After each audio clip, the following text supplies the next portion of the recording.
Bismillahirrahmanirrahim. Assalamualaikum warahmatullahi wabarakatuh.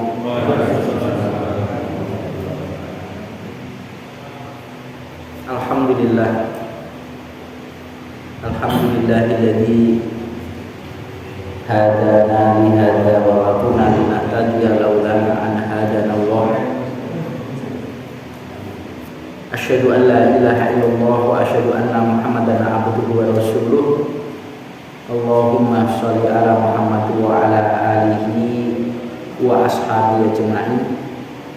Faqala Allah ta'ala ya ayyuhalladzina amanu taqullaha haqqa tuqatih wa la tamutunna illa wa antum muslimun. Jemaah sekalian, kaum muslimin rahimakumullah, kita akan lanjutkan kembali di pembacaan kitab Riyadhus Shalihin. Masih di bab tentang dibencinya berangan-angan untuk kematian sebab kemudaratan yang turun padanya, dan seterusnya.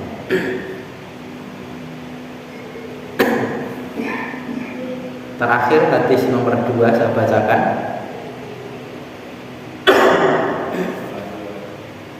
Sekarang hadis nomor 3 atau terakhir dari hadis di bab ini.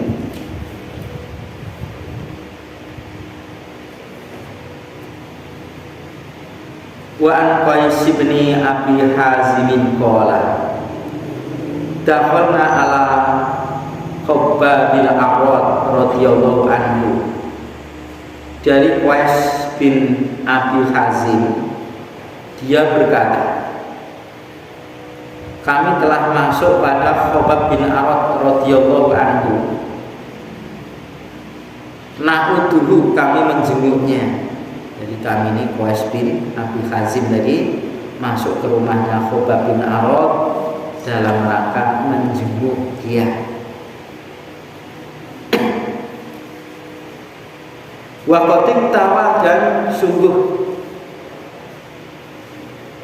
si Khabbab bin Arad tadi telah ditempeli besi yang panas, dicos, sabaan kayatin, 7 cosan.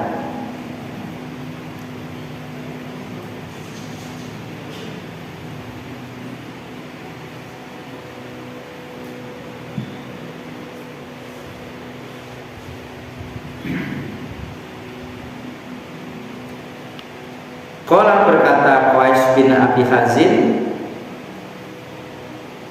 inna ashabana, sesungguhnya sahabat-sahabat kami itu alladzina, orang-orang yang salafu, mereka telah terdahulu,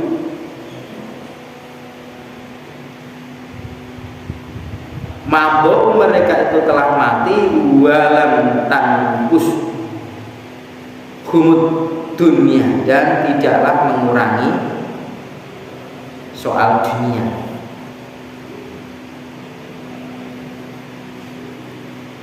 Wa inna, dan sesungguhnya as-sabna,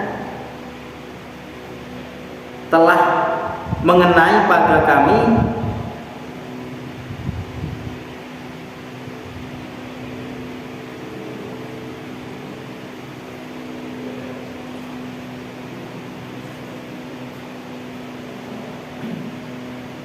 malan, ya, harta ini. La najidu lahu, tidaklah kami mendapati lahu padanya maudhi'an, satu tempat, illa kecuali at-turaba, turab, tanah, debu, turab itu.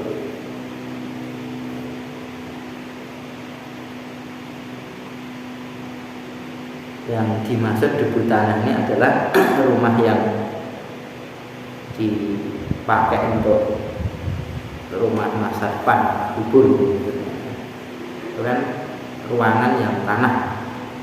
Walaula dan kalaulah tidak ana Nabiya sallallahu alaihi wasallam, bahwasanya Nabi sallallahu alaihi wasallam nahana melarang kepada kami anad'uwa, bahwasanya kami ini mendoa bil mauti dengan kematian, lada autubi, sungguh aku akan mendoa bihi dengannya, dengan kematian. Oh, berarti fakola tadi Khobab ya, Khobab bin Arad, bukan Qais. Tsumma ataina, kemudian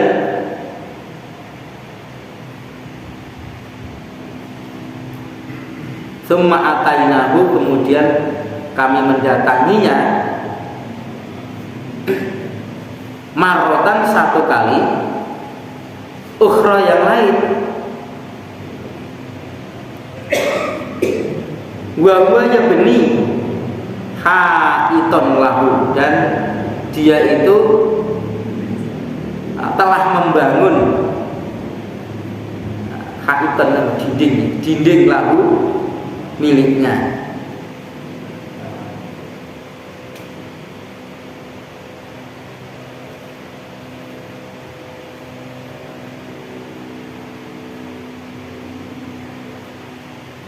Fakola, maka berkata si Khobab bin Arad, innal muslima, sesungguhnya seorang muslim, layu jaru, sungguh diberi pahala, fi kulli syai'in, pada tiap-tiap sesuatu, yunfiquhu, apa yang dia infakkan, yunfiquhu,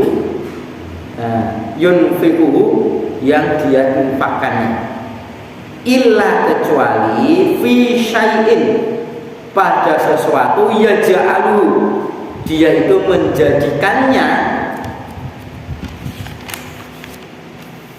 fi hadal turabi, pada ini turab. Turab di sini di apa? Bangunan ini. Muttafaqun alaihi wa hadza lafzu riwayatil Bukhari. Dan ini adalah lafaz milik riwayat dari Imam Bukhari.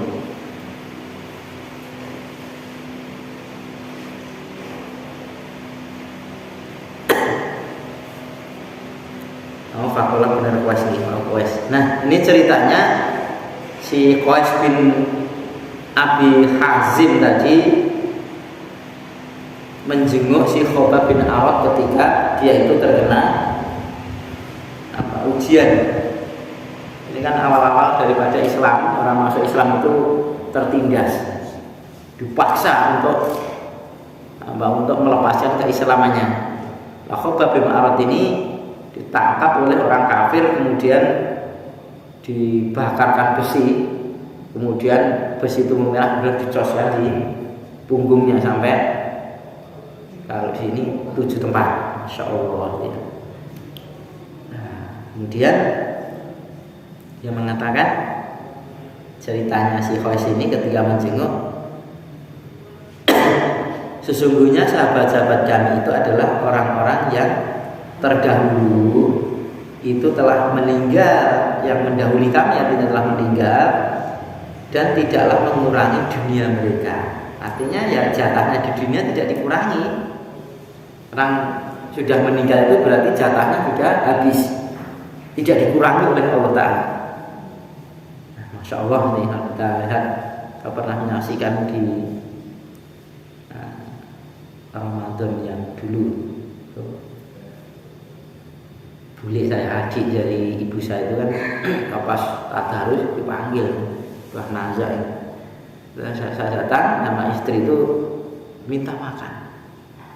Udah 2 hari itu tidak makan, minta makan. Lah kebetulan yang nungguan seneng.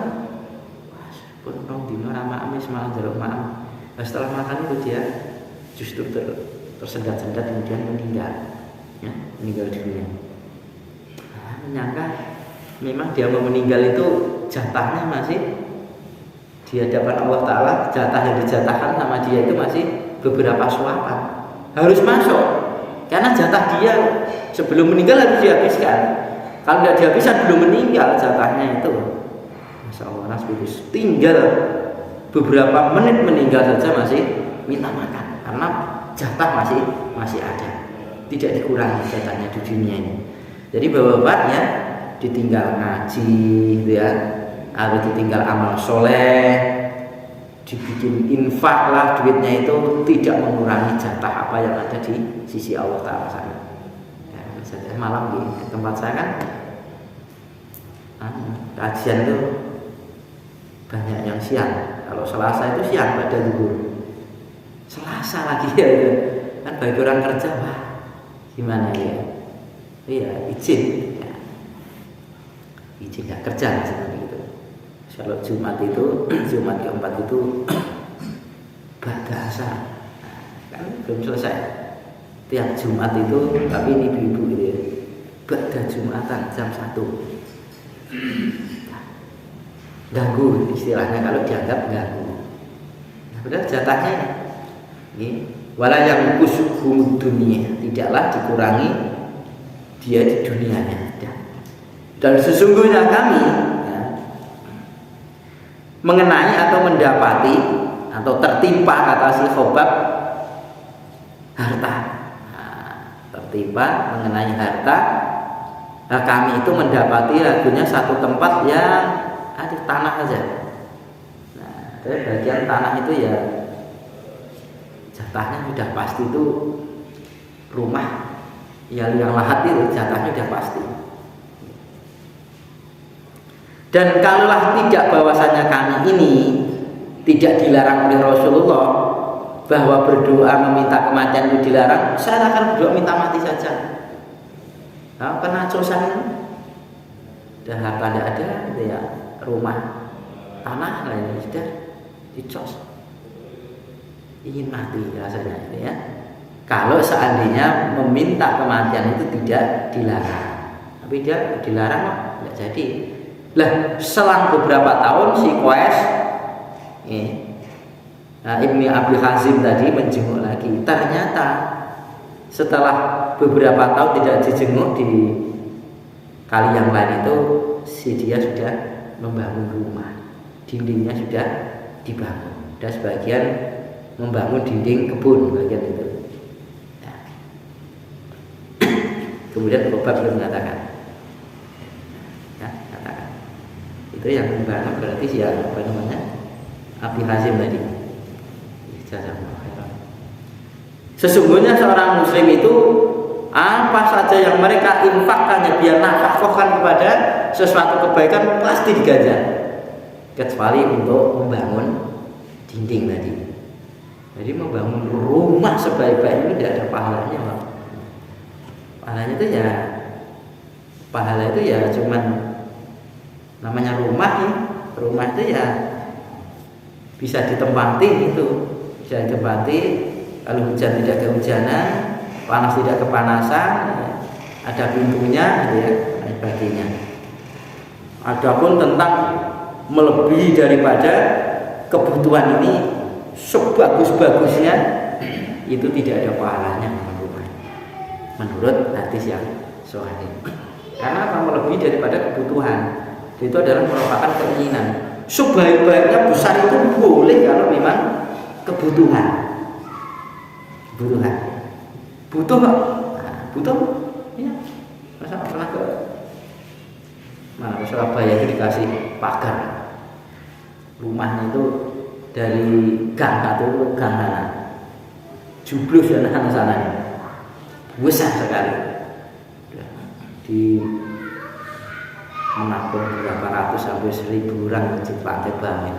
Katanya untuk pengajian dan lain sebagainya. Ya kalau memang benar ya benar, orang bawah itu untuk umum. Ya. Sebesar-besarnya nggak apa-apa. Ya. Kalau memang butuh, namanya juga butuh itu pasti dilakukan. Apa saja orang itu butuh pasti dilakukan. Tapi kalau kita tidak bisa membedakan antara keinginan dan kebutuhan, ya sudah. Masuk bangun koyong ini lah, kamu keinginan apa kebutuhan? Kalau keinginan ya sudah, tidak akan ada habisnya yang terjadi. Tapi yang kenyataan yang ada, masya Allah, ini orang-orang yang membangun ini adalah orang-orang yang tidak berkebutuhan tapi sekedar keinginan saja. Bangun, ya. Kemudian setelah bangun dia merantau, anggap aja merantau, tinggal, terus pulang lagi, ya. Terus ganti gentengnya, jadi balik lagi ke Jakarta, ya. Datang lagi, ya. Terus merami, gitu ya. Selesai, balik lagi Jakarta, terakhir itu datang lagi, kemudian teras Jakarta. Sekarang di rumah karena diparingi gula darah, diabetes ya, nah di rumah. Seandainya dia masih sehat, apa yang dia bangun itu keluarkan duit itu tidak dia nikmati. Itu saja. Nah, itu namanya kan, insya Allah ya luar biasa, ratusan juta ini dikeluarkan dan tanggung-tanggungnya. Apa dosa? Tidak ada dosanya, cuma tidak ada pahalanya, ya. Tapi bagaimana orang tidak punya rumah kemudian ini baru kebutuhan yang diberi pahala itu adalah kebutuhan saja. Kebutuhan bukan berarti jelek, bukan. Nek rumah ini tidak butuh, butuh dibangun baik, tidak apa-apa kalau memang kebutuhan. Biar tidak bocor, mungkin biar aman kalau ada gempa, biar ibadah juga tambah, misalkan. Jangan gitu, pasang AC. Kalau memang tujuannya itu biar tambah nyaman, ya. Suami istri nggak nyaman di rumah, tidak gerah, akhirnya dia keluar, ya diperbaiki juga ada apa-apa, baik juga ada apa-apa, ya. Asal itu tadi memang butuh, ya. Butuh pasang AC, butuh pasang, ya. Butuh di keramik, butuh, ya butuh saja. Butuh di pelapon, butuh, namanya butuh, ya. Tidak melebihi daripada kebutuhan yang ada. Nah, dari bab yang ada ini, Khabbab bin Arat ini sebetulnya sudah tidak tahan merasakan sakit yang ada ini, kemudian inginnya mati saja, keinginan mati. Tapi dia melihat itu dilarang oleh Rasulullah SAW, doa tentang meminta kematian tadi, maka tidak dilakukan, tidak boleh. Kan sudah, ya. Allahumma ahyini maka natil hayati khairan li wa tawaffani idza kanatil wafatu khairan li, kan gitu. Yang boleh ini, ya Allah, hidupkanlah saya kalau sekiranya hidup saya ini adalah baik untuk saya. Tapi matikan saya, ya Allah, wafatkanlah saya, ya Allah, seandainya wafat itu baik buat saya. Misalkan begitu, itu baru boleh. Dan Allah Ta'ala dimintakan. Seandainya itu labuda, harus, ya, tidak boleh tidak. Dia itu ingin mengatakan, ya sudah, katanya itu minta dihidupkan oleh Allah Ta'ala kalau memang hidup itu baik, ya, minta dimatikan kalau memang kematian itu lebih baik. Ya, ini bab yang hadis yang terakhir dari bab ini. Kemudian bab yang selanjutnya, babul waro'i, bab warok. Warok bukan warok Ponorogo ini. Warok disebutnya reok kan ini.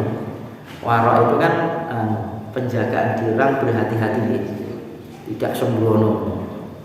Ini makan juga hati-hati, ya. Ini halal haram, hati-hati. Waroknya penjaga. Wa taroki subuhati, dan meninggalkan barang yang subhat. Subhat itu tidak jelas halal haramnya. Nah, halal haramnya. Ada pencuri datang. Kita sudah dikenal orang itu pencuri, kerjanya pencuri ya.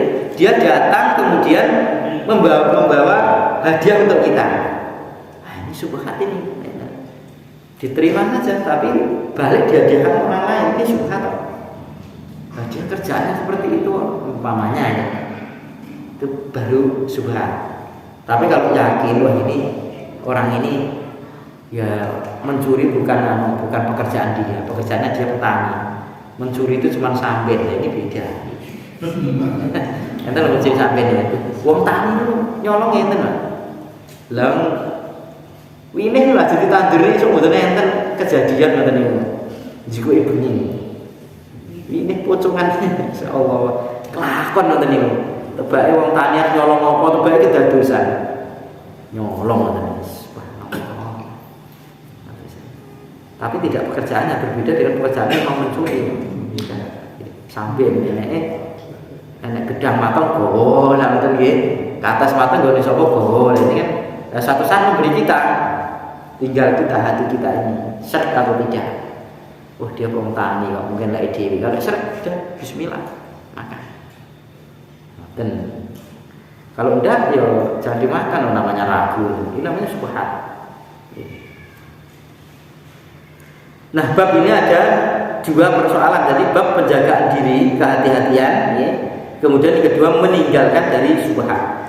Kalau Allah Ta'ala berfirman, Allah Ta'ala wa tahsabunahu hayyinan wa huwa indallahi 'azimun. Surat An-Nur ayat 15. Wa tahsabunahu, dan mereka itu sama menyangka padanya itu hayyin. Hayyinan, hayyinan, hayyin kan mudah, artinya ringan, perkara yang sepele. Wa sedangkan yang dianggap sepele tadi indallahi azimun, di hadapan Allah itu adalah perkara yang besar. Orang-orang menganggap sepele, barang kecil, tapi di hadapan Allah barang yang besar. Ini di cerita Ifki ini loh, cerita kabar bohong. Ketika penyebaran berita bohong, termasuk orang yang di hidupnya itu ditanggung oleh Abu Bakar As-Siddiq radhiyallahu anhu, Mistah, itu ikut menyebarkan tentang kedustaan bahwa si Aisyah itu berbuat nyeleweng dengan Sofwan tadi. Berita besar, sampai besar berita itu sampai luar biasa.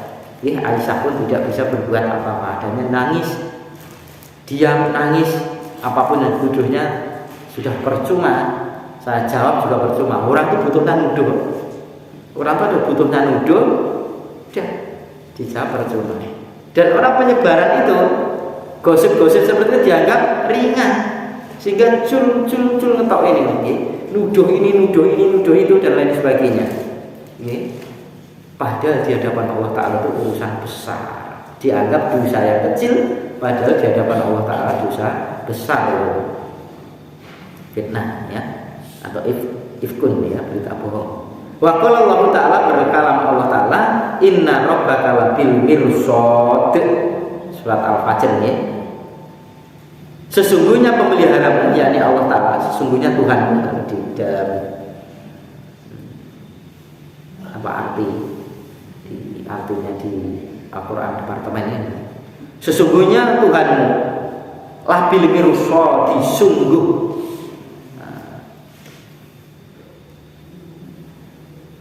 dia itu adalah apa? Maha menguasai, mengawasi, sebagai pengawas, ya, mengawasi apa yang dilakukan oleh seluruh manusia. Hadis yang pertama,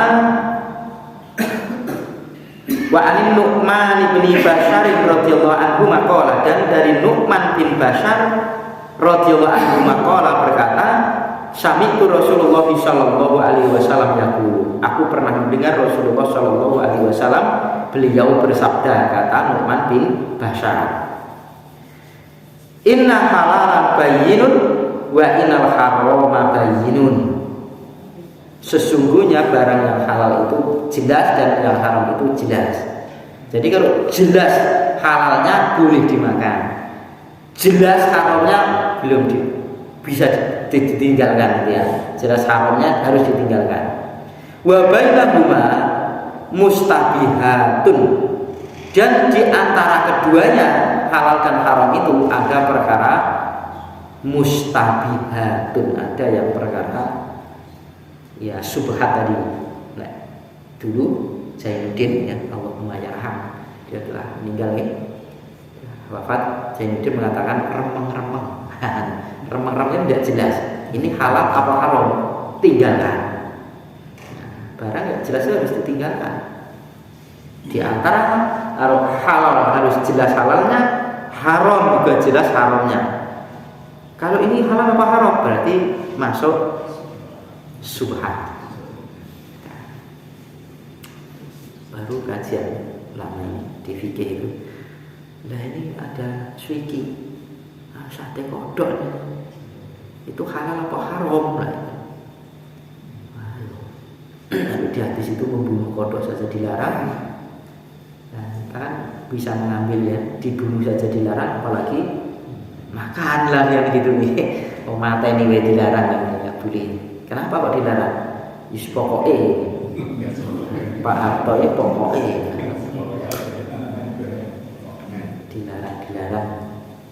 Orde Baru yang Pak pokoknya ada mutasabihat.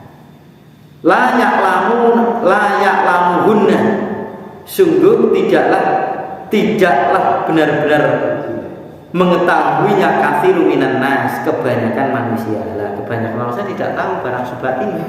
Pokoknya pangan dan wae. Halal haram halal. Padahal harus jelas. Famanit taqo subuhati, barang siapa yang terjaga dari urusan subuhat ini, istabro. Nah, apa istabro ini? Terlepas ya. Lidinihi dari agamanya, wa birudihi dan kehormatannya. Dia berlepas dari agama dan kehormatannya. Waman dan barang siapa yang waqa'a fi subuhati, yang terjatuh pada urusan subhat, waqa'a fil harami, maka sungguh terjatuh pada haram. Subhat itu sebetulnya haram. Hadisnya. Jadi kalau orang itu menjaga dari subhat, dia lepas dari barang satu yang haram tadi. Nah, dia terjaga agamanya dan kehormatannya. Agamanya terjaga ya. Tapi kalau orang terjatuh melakukan barang yang subhat, ya sudah.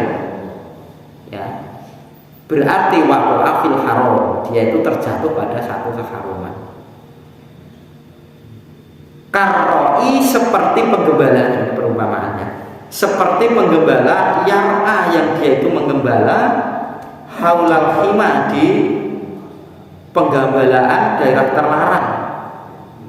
Yusiku hampir-hampir dia itu aniyar ta'afi, menerjang fihi padanya. Menerjang itu ya, jadi kayak penggembala, kemudian penggembalaannya itu di tempat yang terlarang, dia merumputkan hewannya ke tempat terlarang. Ala ketahuilah, wa inna likulli malikin himah, dan sesungguhnya pada tiap-tiap raja itu punya himah, daerah terlarang. Jadi raja itu ada daerah terlarang. Ini raja Surakarta misalnya, ini raja Jogja, ada tempat terlarang, ada pembatasan. Kayak jenengan itu mungkin nek wong tani itu garis. Jadi ini tanahnya orang, ini tanah kita. Ini ampun ditamping. Biarkan, kalau dia dirawat mau. Ini tanahnya orang, ini tanah kita. Terus ini ditamping ini garis. Lah nanti namping ping 10 nih wis pinten senti mana? Nyorok ini namanya ini, Nah, ini dikalungkan di akhirat kelak. Dilipat kalikan berapa 7.000 ya. Insyaallah. Itu kan sering. Nek kula nggih sedaya kula krama Mbah kok ditamping mriku. Lah suket tok. Dan niku garis ya. Malah gur tipis, lah tipis mengkene 10 tahun. Ditamping terus nggih. Men besar awas gede-gede lho. Seperti padahal nggih sanes tanah kula dan garis kula. Garis wong kok karena saya tahu liwat ngoten lho. Mbah niku garis kok dengan tamping. Halah kok ngeruk sukete, kan nggih terus, tidak boleh. Ini dibabat Nah itu garis. Nek kita itu menggembala, kemudian penggembalaan kita itu memakan rumput di garis. Garis itu milik siapa? Milik sana bukan, milik sini bukan. Oh, namanya garis. Nah itu namanya subhat. Halal itu bukan milik halal. Nah, itu. Maka betul lah, kalau terjatuh kali subhat itu waqa'a fil haram, dia terjatuh ke haram. Oh, garis itu bukan milik kita, bukan milik sana, milik namanya subhat.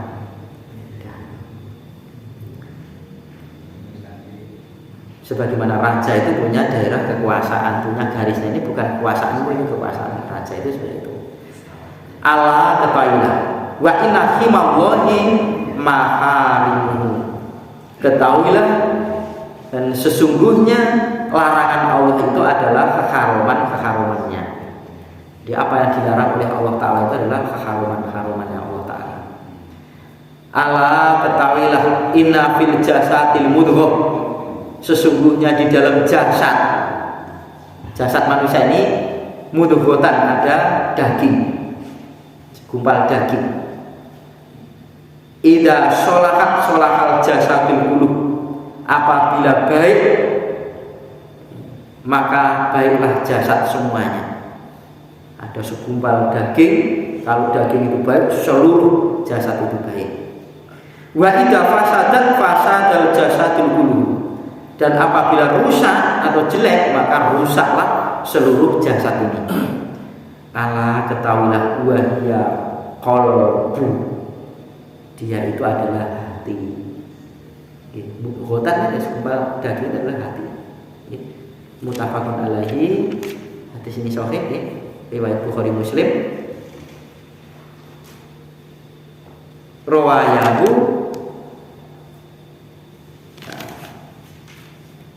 ya riwayatnya atau riwayat hadis ini min turukin dari jalan bil fadhin dari lafat-lafat mutaqoribatin yang muqarib dekat, ya, dekat artinya yang hampir kesamaan. Dari periwayatan hadis ini adalah dari jalan yang lafadznya itu berdekatan, hampir sama. Hampir sama. Ada hadis-hadis yang serupa dengan hadis yang seperti ini. Jadi kalau yang terakhir ini, dan sesungguhnya di dalam jasad manusia itu ada segumpal daging. Kalau segumpal daging itu baik, maka semua ini baik. Tapi kalau segumpal daging itu jelek, maka semuanya jelek. Dan ini kan hadis ini masyhur nih, tapi dipotong nih mama. Banyak mubalik biasanya oleh Rasulullah Shallallahu Alaihi Wasallam. Ala inna fil jasadil mudghah idza sholahal jasadul qulub wa idza fasadal jasadul qulub ala ya qalbu. Ampun kalbu. Kok nek itu nek kalbu artinya anjing. Kalbu anjing, qalbu hati. Pun kacek kok nek kalbu pinten. Bahasa Arab itu Masya Allah, bahasa yang luar biasa. Basa Jawa iki kathah kosakatane dibanding bahasa Indonesia, tapi kalau bahasa Arab itu kan bahasa Arab itu bicara satu orang sama dua orang berbeda, bicara laki-laki sama perempuan ya berbeda. Ini kita apa dong, wong loro, apalagi bahasa Indonesia, nah pun sama. Di ngeten niku masa disakiti kepala saya mana? Ya bahasa Jawa nggih disakiti piye ngoten niku. Dengene mungkin jenggung lah. Ini terus ngeplak lah, padahal ini sama. Jewer lah sama. Jambak 6 piling. Satu tempat itu menyakiti kepala tapi beda-beda. Nggih, ada jiwit, ada jambak, jenggung 6 piling, ngarat lah. Satu tempat bahasa Jawa. Nah, lalu gitu. Nek bahasa Indonesia paling ya wah, saya disakiti kepala saya itu saja, tanggung, tidak kaya bahasanya. Nah, Bapak, biar kita ini adalah terjaga, menjaga diri, punya tadi agama kita bersih, kemudian kita punya kewibawaan. Nah, maka kita harus menjadi orang yang warok. Kemudian menjaga supaya tidak sembrono dalam berbuat ataupun soal makanan apalagi. Makanan apa? Ada saudara kita ini apa namanya? Jagung gitu. Enten sugan lawan itu ajeng daharane dikiyo tapi saya tanya, "Sing belas sapi ini sapa?" Enten sing tekok ngoten. Cara kula nak mboten di lingkungan muslim bismillah. Ngaten. Oh anu dari ini, oh alhamdulillah. Takok sih ngaten. Nggih, mboten napa-napa tapi ngrepotke kaya ngoten. Apalagi mat bakso nggih. Tekok ala kira anu tukune daging mriko lah, tapi doyak mriko berarti yo ulak lagi. Nah, kita yakin ya kalau beli daging ya seorang yang jibapan gitu ya. Dan ini kan usaha kita itu untuk meyakinkan bahwa ini adalah saudara muslim kita. Tak sembrono seperti itu. Sana tidak sembrono. Ini orang-orang yang itu jual mie ayam, orangnya punya ternak ayam. Biasanya kalau tiren itu masih dijual. Ayamnya mati kemarin masih dijual, ya jangan. Kalau tahu begitu, kalau tidak tahu ya sudah. Bismillah. Jadi, apapun yang kita katakan kita yakini dia seorang muslim, jangan. Kan mencurigai yang muslim itu tidak boleh. Mau muslim dicurigai. Adanya itu berhati-hati, waspada itu boleh. Mencurigai saudara muslim dicurigai, yang kafir tidak dicurigai. Itu dia dalam hal apa-apapun. Apalagi kalau makan di warung-warung makan itu, masya Allah ada bagian-bagian itu yang ya ini daging, ini lele, terus ini ada sayur getih yang dimasak ini. Hal itu ya cari yang lain. Jangan-jangan nanti setelah buat masak itu masak ini prioknya campur lah ini. Masya Allah mana? Jangan dihindari untuk kita kan tidak tahu ya, kita tahunya ini. Soal makan juga begitu, soal penyembelihan juga hati-hati. Jangan sampai kita ini terjerumus pada barang yang subhat karena kita sembrono. Akhirnya itu tadi, waqa'a fil haram, terjatuh pada keharaman. Bisa astagfirullahaladzim. Walhamdulillahirabbil alamin. Assalamualaikum warahmatullahi wabarakatuh.